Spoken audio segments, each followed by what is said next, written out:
নমস্কার, আমি আপনাদের সঙ্গে আছি। আজ পশ্চিমবঙ্গের প্রথম দফার নির্বাচন। রাজ্য জুড়ে 152টি আসনে শুরু হতে চলেছে গণতন্ত্রের মহাযজ্ঞ।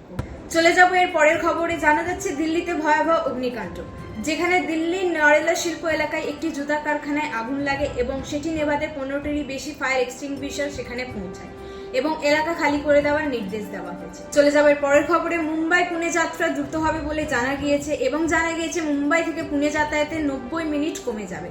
অর্থাৎ 2027 সালে ফেব্রুয়ারির মধ্যে নতুন সংযোগ রাস্তা কাজ শেষ হওয়ার লক্ষ্য রাখা হয়েছে।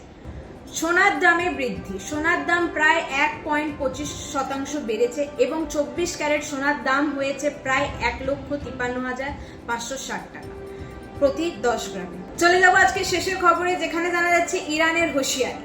ইরান সতর্ক করেছে তারা সমুদ্রের নিচে ইন্টারনেট কেবল লক্ষ্য করতে পারে এবং এতে উপসর্গীয় অঞ্চলের ইন্টারনেট পরিষেবা ব্যাহত হতে পারে।